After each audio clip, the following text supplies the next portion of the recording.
Hi, everyone. Welcome to our next video in the developer Q&A series that we've been doing.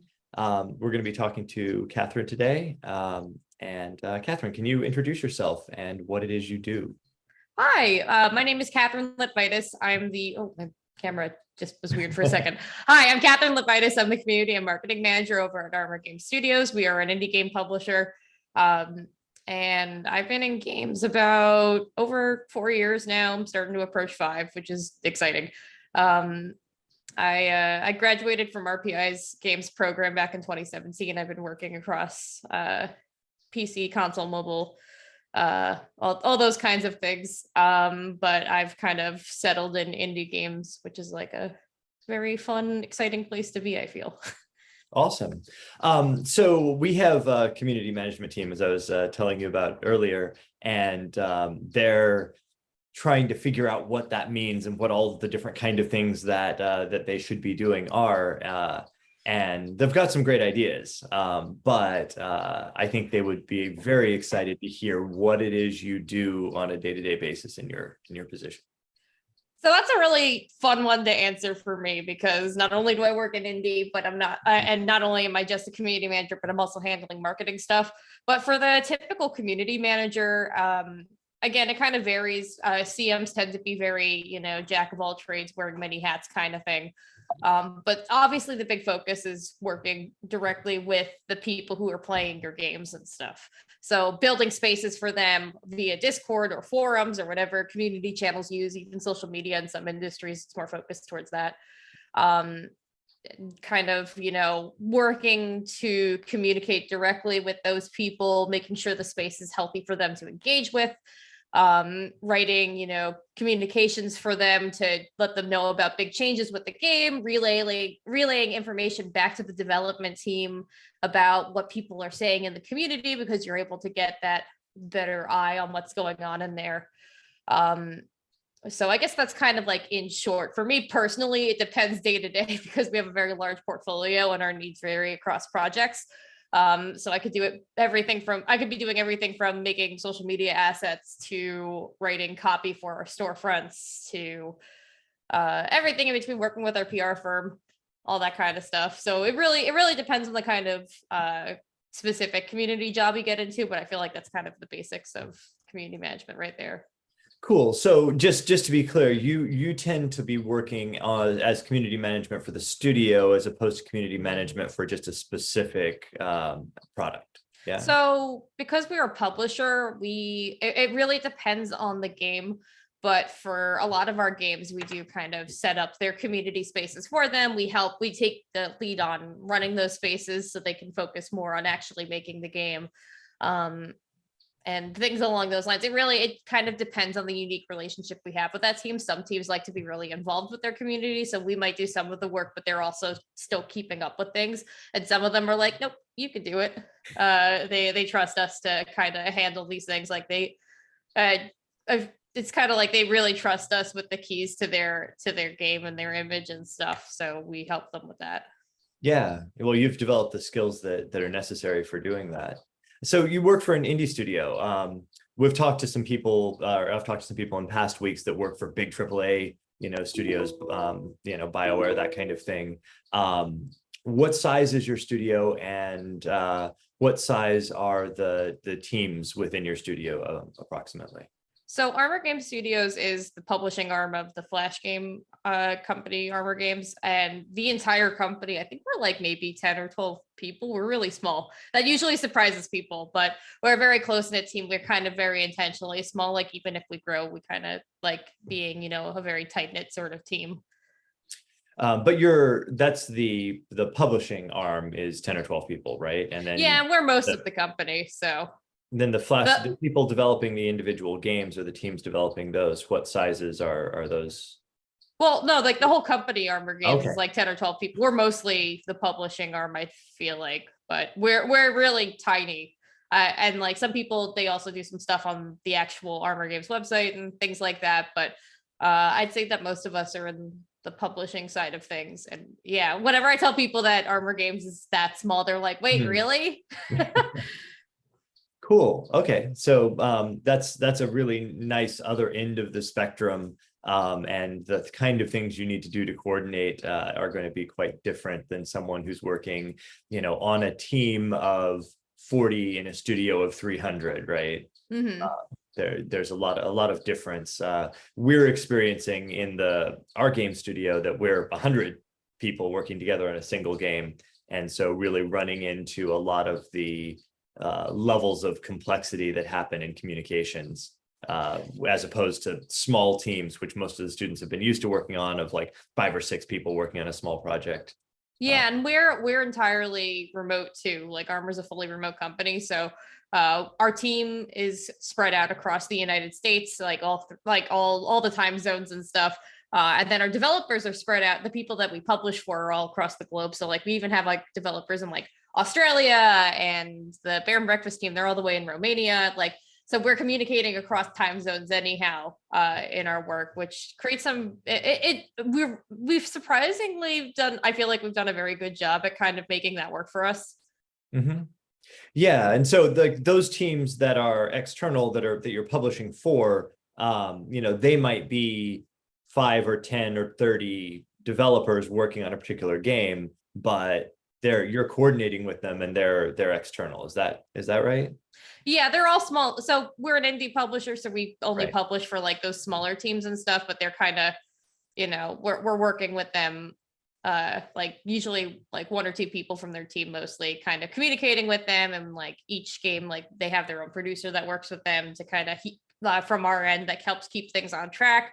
And we have them in our Slack to communicate with on like whatever issues across our team that arise, so like QA things or marketing and PR things and stuff like that. So we're in pretty regular contact with them. Cool. Approximately, to the degree that you're able to say, how many different external team or developers do you publish for? That's a great question. Let me look at my website to see the ones I can talk about.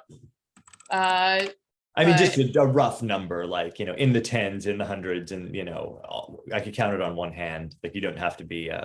Yeah, I honestly don't know the exact number, but I mean, in terms of games that we are currently publishing for, or recently published, let's see, 1, 2, 3. Well, actually, I guess, do I count that? Yeah, I'll count that one. 3, 4, 5, 6, 7, 8, 9. Yeah. So in the past year, we've had like about 9, 10 games Okay. that either we are currently publishing or we've released this year with our teams. So a lot of stuff. Yeah. No, that's a great sense of scale. Cool. Yeah. So, what is the best thing about working as community management, especially across this like diverse set of properties that you get to work with? I mean, I think from being a CM in general, like I love working on the publishing side because I get to work with so many teams. I mean, it's fun that, my day-to-day doesn't look the same. And while it does get hectic sometimes, especially with a team of our size, like, I mean, it's really exciting to kind of help so many different, like vastly different games find their audience and find players that really resonate with these games and stuff, and create those spaces for them. I've worked both in publishing and like directly in an indie studio and stuff before, and I think working in publishing for me at least is like a very exciting, like every day is different, so there's always something new going on. It's made things a lot of fun for me personally. But in terms of community management, like in general, a lot of what drove me to get into this work was wanting to create better spaces for players and stuff. I mean, especially as a woman who has played like online games and stuff, I've seen the hostility, like especially as a woman who went to college as Gamergate happened, like kind of seeing how hostile the internet can be for, marginalized people in the industry and stuff. Like finding ways to create spaces that are healthier for players has always been a really big passion of mine. That kind of drove me to get into this kind of work. Nice. That's awesome. So then you touched on some of the problems that you've encountered as a gamer in the past decade or so. What's the worst thing about being a community manager? Like, what's the thing that's hard to deal with there? Definitely the needing to be careful with every piece of information about me that ends up on the internet, because gamer, like sometimes like you see it sometimes with like, especially with the larger companies, like community managers getting doxxed and harassed and stuff, and their family members getting called up and things like that. It's like you have to think about a lot of things that people in other disciplines do not have to think about. So like for me, part of keeping myself safe in my work, I haven't had any problems that of that magnitude yet, but part of keeping myself safe means that I, spend money on like services that scrub my information from the internet so that, you know, people can't just Google where I live, which thankfully my company covers for me, which is nice. But it's like, all these like I had a friend who was like, I was on a panel and I'm worried that, people are going to be upset about it. Like I immediately knew all the advice to give her because I have to think about this every day. And I'm like, man, I hate that I have to think about this. But Yeah. yeah, it's just like being so constantly cognizant of how hostile the internet can be at its worst is definitely the most stressful part about the job, I'd say. And as community management, you're the person who's sitting on that battlement, right? Mhm. Yeah, I know that when I was working for Pop Tropica, we had an incident where a developer said something that female developer said something that upset the internet, and there were death threats, and we had to have like armed guards and police outside their house for a while, Oh to God. sure that nothing happened, right? Like the person whoever was spouting off was just making noise, but to all of a sudden be like, well, like someone could walk in here with a gun or something, Mhm. is terrifying. And you know, being a woman and in community management where you're on that threshold is definitely a scary place to be sometimes. And that's something students should be aware of, right? Like you get all of the love from the community sometimes, but you can also be open to all the hate, and that can be pretty toxic.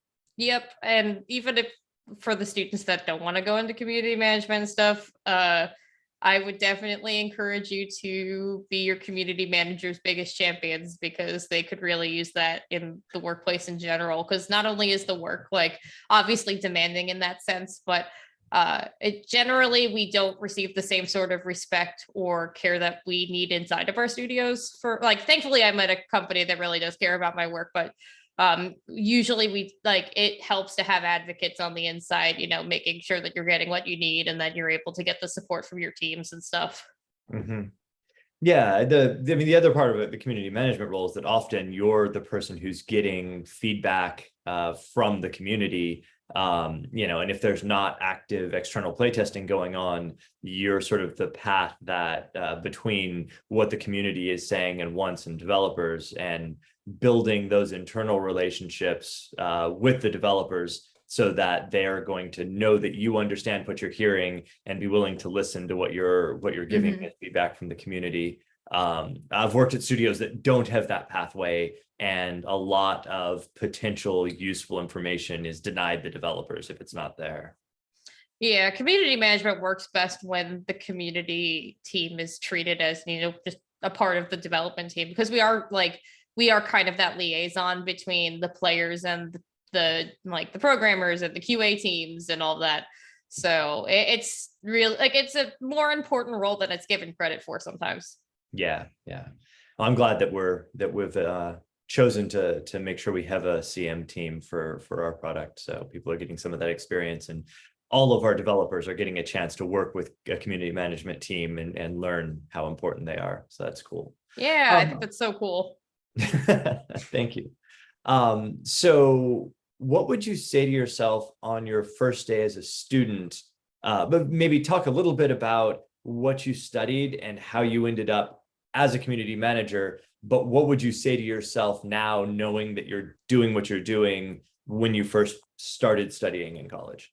Well, I think this is a great question, because I feel like one of like the first part leads into the other part really well. So I went to RPI, started in 2013. I actually entered in their games major, but thinking I would be a programming concentration, very quickly realized I hated programming. But I was really good at art. I really enjoyed art. So I ended up switching into the art concentration. And then I got a dual major in the games major and the arts major, the electronic arts major by the end of college. And then I graduated. And then I realized I didn't actually want to do art professionally. It was a weird thing because like, I feel like this might be something that resonates with your more artistic students, but like when you like grow up as the art kid, you kind of think like that's the thing I'm supposed to be doing my whole life and stuff, right? I remember I had a teacher in high school who straight up was like, I can't believe you thought about going into programming. Art makes so much more sense for you. But then I graduated and I kind of realized that if I kept doing art as my career, I might just end up hating it. And the concept of that made me really sad. So I was kind of like trying to explore other paths and stuff. And I remember I was visiting one of my other really good development friends after college, and I was talking to her about like, yeah, I feel kind of lost. I don't know what to do. Production. She's like, are you sure about production? And I was like, I don't know, maybe community management. And then like, she was like, that makes so much sense for you. So it was funny because I feel like in college, I didn't have much exposure to community management as a career path. Like I had gotten a little bit of exposure from communities I was in, but like, I don't think it set in that that was something I could do for my job until like I graduated and was able to start kind of exploring more opportunities for myself. And I don't regret it at all. I mean, I think it ended up being the right choice. It kind of aligned very much with my core values as a person. I really love community. I love, making spaces where the right people feel welcome and stuff. But yeah, I mean, I guess my takeaway is just keep yourself open-minded. Don't be afraid to explore things that, maybe might be out of your comfort zone or something that you could never see yourself doing, but, or something you don't even know much about, kind of don't let yourself stop learning just because your degree says you're supposed to be doing one specific thing. There's a lot of cool opportunities out there that you might not even know exist until you broaden your horizons like that, Hmm. Cool. So then stepping forward a little bit, what would you say to yourself on your first day as a community manager? Oh, that's a really good question. First day as a community manager specifically. Be proactive, not reactive, I think was the best advice I got in my first job that I would like to impart on anybody who's thinking about doing this as a career. I mean, like a lot of community management inherently is reactive because you don't know when things are going to explode here and there. You're going to have a bot raid or something, but sometimes you can start to and this gets a little bit easier the more you do this work, but you can sometimes start to see problems forming from a mile away. And instead of waiting for them to fester and stuff, like the second you are able to take actions to help quell the problem before it actually starts, the healthier your community will be over time. Okay, that's good. So I want to take a slight step back, and can you used a term there that sounds very interesting. A bot raid. Tell me what that is, and like in a general sense, how a community manager would deal with that kind of active hostile action. Bot raids are annoying.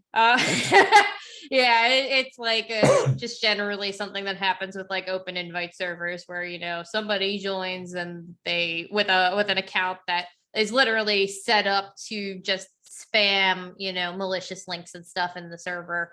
And they can be really difficult to deal with. I mean, there are some bots on Discord in particular that are made to kind of help with a lot of these. Like one that I've used a lot that I've seen floating around as well. BMO is a Discord bot that kind of helps with a lot of bot raids. It doesn't get rid of all of them, but it is kind of designed to help at least take a bit of the edge off of that and kind of hopefully stop the problem before it starts. But sometimes it's just you sit there with your moderators and then you have to just keep banning accounts that join from this bot raid and hope you get all of them. It's funny. I remember I play D&D with some people that I moderate a server with in my free time. And there was one session where we had to like stop in the middle of the session to take care of a bot raid. Because it was just like, all right, all hands on deck here. they can be pretty annoying, but they're manageable. And I feel like for most communities, like you should be okay. It's usually more of a thing with like, in my experience, at least with the, the larger public servers and stuff, since, obviously more people joining, more eyes on them and stuff. But I mean, all servers are definitely subject to like smaller scale scammer issues these days. I feel like Discord particularly has a problem with like, people DMing random people on the server being like, hey, can you try my game? And then it installs a thing that in like basically makes it so that you lose access to your Discord account. And the only way to get your account back is to contact support and then completely wipe your OS, so there are like smaller scale problems that I feel like are even more of an issue than bot raids, but bot raids are definitely something to keep in mind. Cool. So the last question that I've been asking everyone, and then I have a question from the class. Yeah. This is going to be a little different for you, given that you're a publisher doing community management for individual teams. But I always ask, like, how do you relate to the other disciplines in your studio?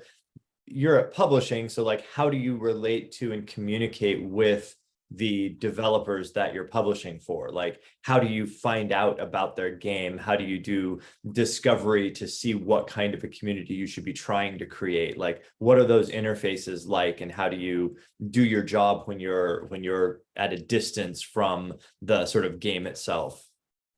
It really depends on the team, but like obviously like the baseline thing that I end up doing is I always try to play at least a good chunk of the game that they're working on, or whatever they have of the build when I'm starting, just so I can get a feel for the game itself. Some games it's easier than others, like if they're like games from communities that I've been a part of or that I've been within a reasonable proximity of. Sometimes I know kind of off the bat, like, okay, well, in my experiences, I've seen that these people love these kinds of things. Like if it's, like an RPG, like they love, like places for fan art and stuff. We're talking about like theories and things like that. And then there's like Bear and Breakfast, where I was like, these people are gonna love bear puns or talking about bears and stuff. And people really love talking about bears. It's so cute. But yeah, I mean, like if it's a case where, or if it's like even the case where it's like I know that there's a lot of potential for that game and stuff, and like I feel like there are still like, or even if there's just like, gaps in my knowledge of certain communities, the next thing I like to go to is kind of look at their competitors, kind of understand how people act in their spaces, the kind of like subjects and stuff they're interested in. And then obviously don't copy one for one. You have to take what you learn from that and find ways to evolve it into your own unique strategy that works for your community. And then at the end of the day, it's kind of like, throwing stuff at the wall and seeing what sticks, Mm-hmm. It's like you could do all the research you want, but sometimes you learn a lot just from seeing people interact with your game. Cool. So here's a question from me really quickly that's relevant for us. How far before the launch of a game do you start community building?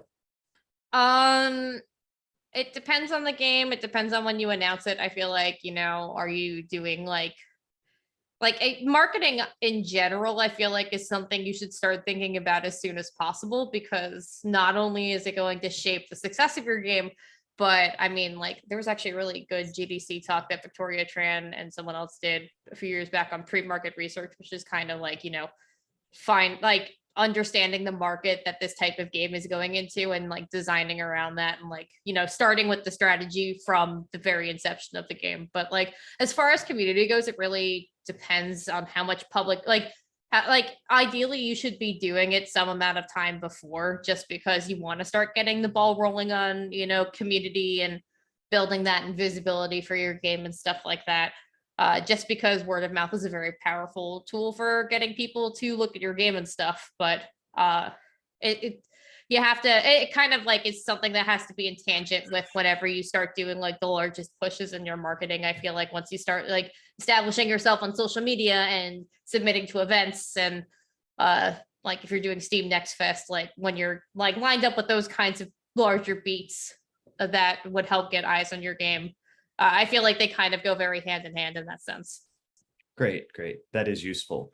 It's sort of related. The question from the community, from our community, Austin asks specifically, how does the rise of TikTok as a means of marketing change the way that community management is handled? And I would say, like, maybe broaden that answer to say, what social media channels do you focus on and why? Once again, the answer is it really depends on the game. Different audiences exist in different on different platforms and stuff. So like, maybe like a match 3 would do really good Facebook, but like, certain other games would do better on Twitter, and like games with really nice visuals might do better on Instagram. It's kind of like doing research into understanding what kind of audiences flock to what platforms and stuff. TikTok is not one that I admittedly know as much about because it's a very, very, very, very time intensive platform. But I feel like whenever I'm talking to other developers, the big benefit of it is it's a great platform for like the top of the marketing funnel stuff. Like marketing funnels, like what, like you start with like, getting eyes on the game, and then it eventually like narrows down until you finally get someone who becomes like a long-term community member or converts into a sale or something, but it's that top of it's the brand awareness part of the funnel that leads into everything else. So it tends to be very good in that sense because it gets people aware of the fact that your game exists. It gets people knowing that like, oh, this is what platforms it's coming out for. This is the kind of game it is. This is what it looks like and stuff. This is the kind of tone that they're going for. So TikTok can be a really good tool for that. And that's why I think a lot of, especially indies, have been spending a lot of time on TikTok trying to get their name out there. But TikTok's a very demanding algorithm. It's like you got to post several times a week, and you have to have like a consistent flow of content, and making videos is really annoying on TikTok and stuff like that. So it's very good. Just be mindful of how much time it takes. Mm-hmm. Yeah. If you have an overall marketing plan, it could be very easy to sink a huge amount of time into it and only get a marginal benefit. Whereas devoting those resources to lower demand channels would let you produce more content or reach more people. So, yeah, whatever you do, numbers are good. Look at the numbers, kind of see what has worked for you, what doesn't, over time, look at things and be like, is this channel actually worth our time and stuff, kind of taking that into account. But I mean, as far as TikTok goes, I understand where the benefit, especially from like the indie perspective, has come from. But yeah, just take time to like look at like, are people engaging with your tweets and stuff, or your tweets or your TikToks and stuff, and are you getting eyes on them and things like that, and you'll kind of be able to feel things out. But at the end of the day, I feel like social media management, no matter how much you try to boil it down to a science, it's always going to be throwing stuff at the wall and seeing what sticks at some point. Right. It's just seeing what sticks and having a rational way to assess that and iterate on your plan. So for us, that's going to be tracking how much time we spend on each task that we do that is, related to a particular platform, and then having a task to assess the results of that push to whichever platform it was to. How much benefit did we get out of that? How many story points? How much time did we spend producing that marketing? And is that a good investment of our time as a studio? Yeah, I think that's the fun area also, where like things like disciplines start to intersect in this kind of work, because that's like a conversation you can have with your larger team and stuff. Like oftentimes when I'm trying things out and stuff, like I'm talking with the developers or talking with the producers and stuff, and being like, how do we feel about this? Here are the numbers that I saw and stuff. And it kind of becomes a team effort at that point. Yeah, I mean, we have the benefit also of being this pretty large team of 100 people. And so if we do a tweet about the game and 100 accounts retweet that, then that's already giving us a reasonable push to start something off, as opposed to just sort of throwing it alone into the void with a new account that was created for the game that nobody follows, right? Yeah, engagement rate is usually the big one on social media, which is it's calculated by the total number of engagements. That depends on platform, but like on Twitter, that's likes, retweets, and comments, like replies. And then you put all of that, you add those up, and then you put it over the amount of either followers on your account, which is good for if you're trying to compare to other brand accounts and stuff, because usually social media metrics are very confidential, so you can only do estimates in that point. Or more effectively, that number added up and then divided over impressions, which kind of gives you a more realistic view of how many people engaged versus how many people actually saw your tweet on their feed. Right. And then you multiply that by 100, you get the percent. And usually that's a good way to kind of gauge how things are going for you beyond just looking at, oh, we had a bunch of people reply to this, or we had a bunch of people like this. It kind of gives you a better look at how effective your content is. Yeah. Yeah, just the raw number of how many people engaged is only relevant if you know how many people could have engaged. You know, and you need to raise both of those numbers, right? That how many people are seeing it, and then also how many people are engaging it. You want to have a good ratio, but you also want those raw numbers to be as large as possible. And you're not looking for virality, you're looking for consistency. Virality can be good, but it's not, it should not be the core pillar of your marketing plan. Right. Because more importantly, consistent growth is the most important thing you should be looking for. Yep. So for the class, that means, you know, your first tweet, how successful was that? Second, third, what's the trend of that over, you know, months of time? Are you having that consistent growth? Your first tweet not being successful is fine. You know, as long as you're having a consistent growth there over time, you're building up that awareness and enthusiasm. And, you know, that can be a long road. For us, fortunately, we have time on our hands, you know, and we're getting started early in the process. So cool. All right. So any closing thoughts that you have, things you'd like to tell eager young game developers who are in the midst of the chaos of developing a studio? Community management is cool. I don't know. I always love talking about it because I feel like it's one of those things that people don't usually talk about when they're talking about game development jobs and stuff. Because if it's not seen as like, you know, a less impressive job, it's usually seen as like an entry level sort of thing. But it can be a really fun career if that's the kind of work for you. And I don't know. I think this work is pretty neat. It's amazing, right? And no one plays our games without, you know, without there being some level of community management. I mean, marketing, sure, but like connecting people from I saw a marketing message to I feel invested in this game. That's the magic that you know you're empowered with, and you know that's makes a huge difference in longevity of your game and you know of your overall studio success. So thank you so much for all of the insight, and yeah, of course. you know, I'm sure the students will appreciate it a lot. So I'm going to go ahead and stop the recording, and I will talk to you a little bit more.